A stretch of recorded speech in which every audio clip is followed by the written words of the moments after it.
बिस्मिल्लाहिर्रहमानिर्रहीम। अस्सलामु अलैकुम।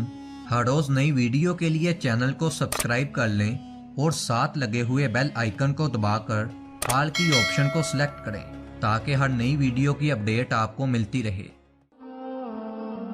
एक आबिद ने अल्लाह ताला की ज़ियारत के लिए 40 दिन का चिला खींचा, दिन को रोज़ा रखता और रात को क़याम करता था। इत्काफ की वजह से खुदा की मखलूक से यकसर कटा हुआ था। उसका सारा वक्त औजारी और राजो दुनिया में गुजरता था। 36वीं रात उस आबिद ने एक गैबी आवाज सुनी, शाम 6 बजे तांबे के बाजार में फलां तांबा साज की दुकान पर जाओ और खुदा की ज़ियारत करो।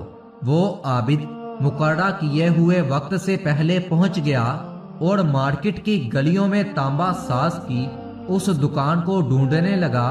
वो कहता है, मैंने एक बूढ़ी औरत को देखा जो तांबे की देगची पकड़े हुए थी और उसे हर तांबे साज को दिखा रही थी।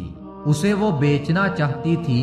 वो जिस तांबे साज को अपनी देगची दिखाती वो उसे तोल कर कहता, इसके 4 रियाल मिलेंगे। वो बुढ़िया कहती, 6 रियाल में बेचूंगी, पर कोई भी तांबा साज उसे 4 रियाल से ज्यादा देने को तैयार ना था। आखिरकार वो बुढ़िया एक तांबे साज के पास पहुंची। तांबा साज अपने काम में मसरूफ था। बुरी औरत ने कहा, मैं ये बर्तन बेचने के लिए लाई हूँ और मैं इसे 6 रियाल में बेचूंगी, आप 6 रियाल देंगे? तांबे साज ने पूछा, 6 रियाल में क्यों? बुरी औरत ने दिल की बात बताते हुए कहा, मेरा बेटा बीमार है, डॉक्टर ने उसके लिए नुस्खा लिखा है जिसकी कीमत 6 रियाल है। तांबे साज ने देगची लेकर कहा, माँ ये देगची बहुत उम्दा और निहायत कीमती है, अगर आप बेचना चाहती हैं तो मैं इसे 25 रियाल में खरीदूंगा। बुरी औरत ने कहा, क्या तुम मेरा मजाक उड़ा रहे हो? तांबे वाले ने कहा, हरगिज नहीं, मैं वाकई 25 रियाल दूंगा। ये कहकर उसने बर्तन लिया और उस बूढ़ी औरत के हाथ में 25 रियाल रख दिए। वो बूढ़ी औरत बहुत हैरान हुई, दुआ देती हुई जल्दी अपने घर की तरफ चल पड़ी।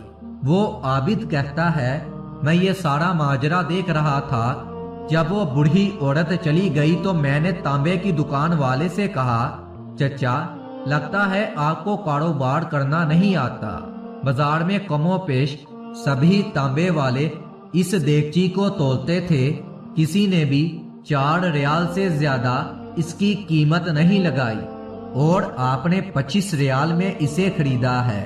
बूढ़े तांबा साज ने कहा, मैंने बर्तन नहीं खरीदा है, मैंने उसके बच्चे का नुस्खा खरीदने के लिए और 1 हफ्ते तक उसके बच्चे की देखभाल के लिए पैसे दिए हैं। मैंने उसे इसलिए ये कीमत दी है कि घर का बाकी सामान उसे बेचने की नौबत ना आए। आबिद कहता है कि मैं सोच में पड़ गया। इतने में गैबी आवाज आई, चिला कशी से कोई मेरी ज़ियारत का शरफ हासिल नहीं कर सकता। गिरते हुओं को थामो, गरीबों का हाथ पकड़ो, हम खुद तेरी ज़ियारत को आएंगे।